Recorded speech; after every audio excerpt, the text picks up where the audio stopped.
Before the Carnegie-Stout Public Library opened its doors in 1902, it had already acquired several pieces of art. While the library is no longer actively collecting art, in an effort to preserve this connection, Carnegie-Stout hosts art shows throughout the year to feature talented artists. My name is Nick Rossman, the Library Director for Carnegie-Stout, and I'd like to invite you to enjoy taking the next few moments to learn about our current installation and featured artists. This exhibit that's going to show here at Carnegie-Stout involves images from 1912. There were two itinerant photographers that came to Dubuque in 1912 for just 2.5 weeks, and they photographed individuals at work in all kinds of workplaces, in all kinds of work conditions.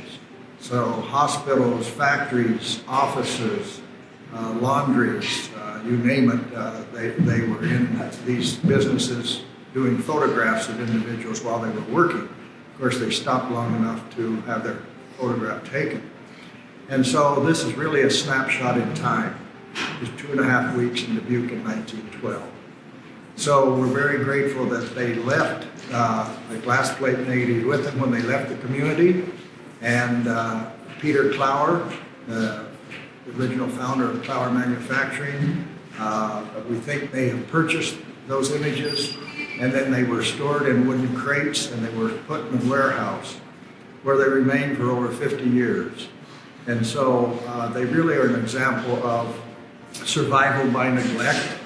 And then they were unveiled, and there were some prints made of some of them. And then eventually, Mr. Clower and the Clower family donated them to the Center for Dubuque History at Morris College. So we're very grateful for that donation, and I think it really shows a lot about Dubuque in a very short period of time. And we're grateful for the fact that we have several supporters that support us with grants and so forth, the Clower Foundation, the Iowa Humanities Board, the State Historical Society of Iowa, and the Iowa Arts Council were among the biggest donors and grant givers that we received. And so we're going to be selling the book, a copy of the book that has many of the images that you don't see here, and it does include some of the images here. And so the book will be available for sale here at Carnegie-Stout during the exhibit. And we would encourage you to not only enjoy the exhibit, but also to purchase a copy of the book. I'm Tim Olson, and I'm a photographer and a technician. And the collection of glass plate negatives at Morris College, there are about 300 of the 500 plates the photographer shot in Dubuque in 1912 still exist, and most of them are in pretty good shape.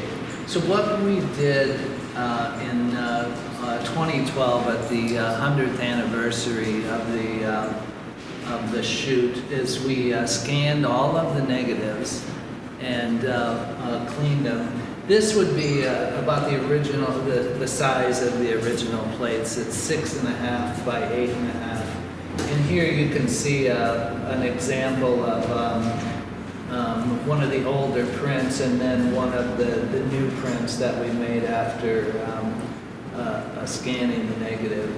So each of the prints has an incredible amount of detail, and I think you'll be able to see that in this exhibit.